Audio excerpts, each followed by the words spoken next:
Баршаңызға сәлем. Сіздермен бірге Ұлдана Садуақас. Бүгін ешқашан трендтен түспейтін килот тігудің ең қарапайым жолдарымен бөлісемін. Бір қарағанда көзін жауын алатын, әдемі, нәзік, кез келген қызға жараса кететін осындай килотты сіз де тігіп алғыңыз келсе, осы тегін мастер-классты соңына дейін қараңыз. Ал үстімде кофтаның тігілу жолын келесі видеода көрсететін боламын. Кофтаны алдымен де, артымен де киюге болады. Енді жұмысымызға кірісейік. Мен килотты попли матасынан тігетін боламын. Әуелі матаны екіге бүктедім.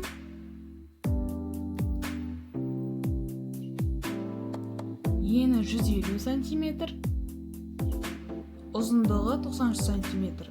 Ұзындығын өз қалауынша алуға болады. Бізге килотты тігу үшін ең басты 3 өлшем қажет. Бірінші ол бел айналымы, және де мықын айналымы дейміз. Осы жерден аламыз. Және де үшінші өлшем ол біздің отыру биіктігі. Отыру биіктігін алу үшін осылай орындыққа отырасыз, және де белден осы отырған жеріңізге шейін өлшейсіз. Осылай. Менде 27 шықты. Енді біз осы өлшемді пайдаланып матаға сызбаны түспейік. Жаңағы 3 өлшем бізге килоттың ауын сызу үшін қажет. Бірақ килоттың ауы тура шығу үшін өлшемдерді арнайы формулаға саламыз. Бұл формула барлық размерге арналған. Осы жерде мини пауза. Себебі екіге бүтілген матамыздың дәл ортасын тауып алып, сол дәл ортасынан оңға қарай 3 сантиметр сызып, нүкте белгілейміз. Дәл экрандағыдай.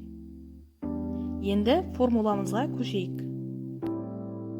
Бұл формула қазақшалап айтқанда килоттың ауын сызу үшін қажет. Ол үшін 3 өлшемді бірнеше формулаға саламыз. Бірінші формула отыру биіктігіне 6 сантиметрді міндетті түрде қосамыз. Бұл белден ауға дейінгі ұзындықты табу үшін қажет. Менде нәтижесі 33 сантиметр шықты. Енді осыны матаға сызып көрсетейін. Матаның дәл ортасынан төменге қарай шыққан санымыздың нәтижесі бойынша вертикаль сызық сызамыз. Екінші формула килоттың ауы үлкен, не кішкентай болып қалмас үшін қажет. Ол үшін мықын айналымын бірінші 20-ға бөлеміз. Менде 4,18 сантиметр шықты. Енді әркімде әрқалай шығады. Осы шыққан сан нәтижесін алдында сызып алған вертикаль сызығымыздың төменгі нүктесінен оңға қарай сызып нүкте белгілейміз. Дәл экрандағыдай.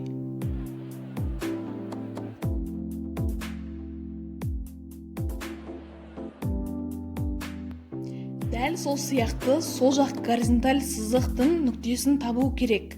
Ол үшін мықын айналымын 10-ға бөлеміз. Менде 9,16 сантиметр шықты. Әркімде әрқалай шығады. Осы шыққан өлшемді дәл алдындағыдай, бірақ сол жаққа қарай горизонталь сызық сызып нүкте белгілейміз. Міне, төменгі екі нүктені таптық. Енді осы сияқты жоғарғы екі нүкте қажет. Себебі шалбарлардың ауы төртбұрышты емес, доға тәрізді болады. Бұл доғаны сызу үшін жоғарғы екі нүкте көмекке келеді. Ол нүктелерді табу үшін арнайы формула қажет. Ол формула алдындағы мықын айналымын 20-ға бөлгендегі санға 3 сантиметрді қосамыз. Менде 7,18 сантиметр шықты. Енді оң жақтағы шеткі нүктеден жоғары қарай вертикаль сызық жүргіземіз. Бірақ 7,18 сантиметрдің орнын нүкте арқылы белгілеп кетеміз. Экранға назар аударыңыз. Енді дәл осы сияқты сол жақтың да вертикаль сызығын сызып нүктені белгілеуіміз қажет. Бұл жай ғана мықын айналымын 10-ға бөлгендегі санға тең. оң жақтағыдай нүкте тастап кетеміз. Бізде 2 нүкте дайын болды. Енді доға сызық жүргіземіз. Арнайы лейкалармен жүргізсеңіз болады, немесе қолмен де жүргізсеңіз болады. Өте оңай.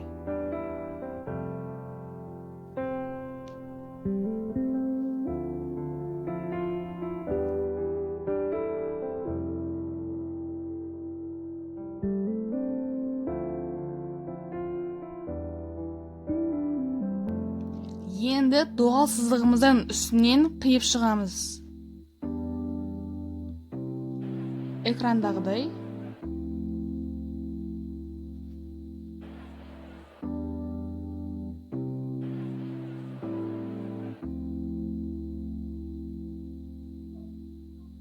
Мінекей, мен қидым, дайын болды. Енді матаның бүктелген жағында қиып тастаймыз.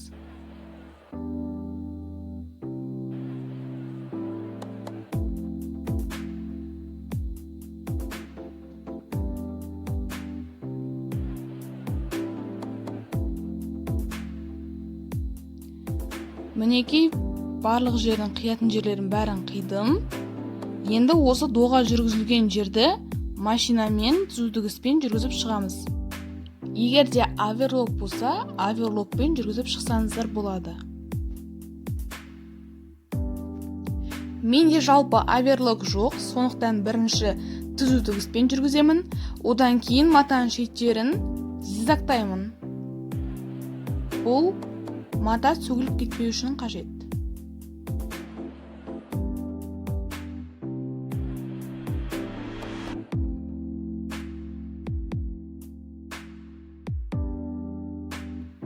Мінекей, мен килоттың ауын тігіп шықтым.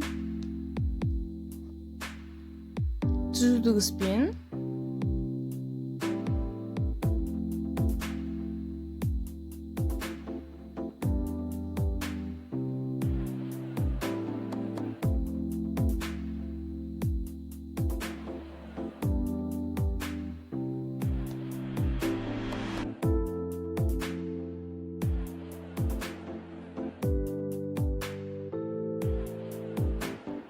Матаның жылжып кетпеу үшін шіреп қойған түйреуіштерін, яғни булавкаларын алып, енді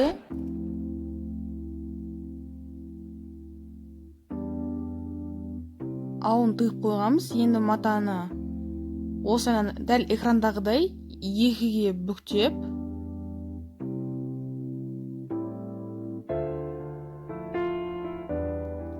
матаның бастапқы шетін ұстап тұрып, теріс қаратып,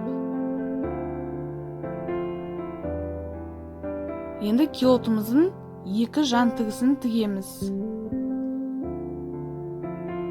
Экранға назар аударыңыздар. Дәл осылай.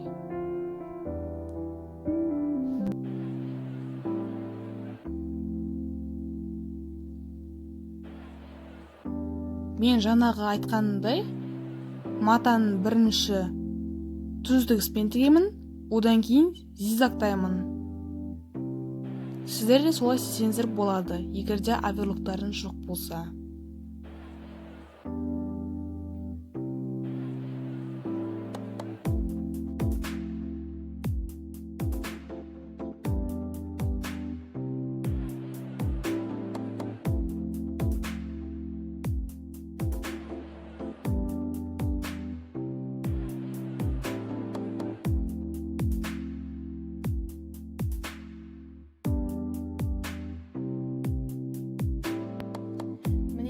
Біздің килотымыз дайын, шетінде ауында тіккеміз, тек қана беліне осындай резинканы жалғауымыз керек.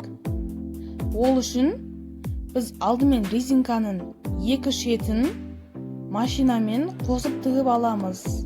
Міндетті түрде. Тігіп болғаннан кейін дәл осылай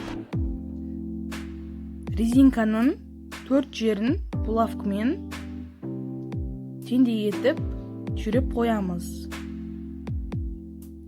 Осылайынан килоттың беліне резинканы қондырамыз.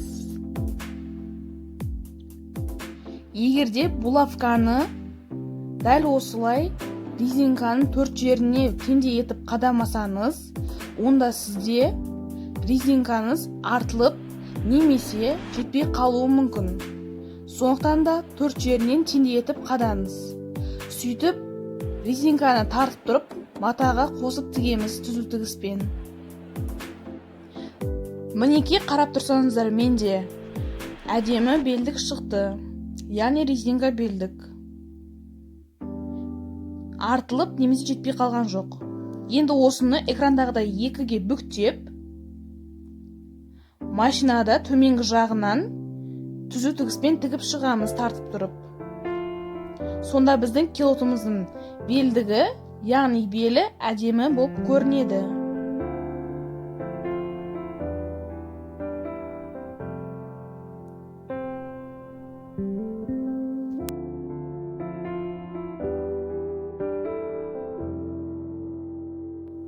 Міне, килоттың белдігін тігіп біттім. Өте әдемі, белге жайлы тұрады. Сіздерде де жақсы шығады деп ойлаймын. Осымен килотты толықтай аяқтадық. Тігісі сапалы шықты. Егер сіздерге тегін мастер-класс ұнаса, лайк басып пікір қалдырыңыз.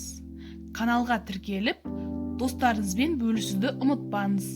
Алда көптеген тегін мастер-класстар болады. Жіберіп алмаңыз.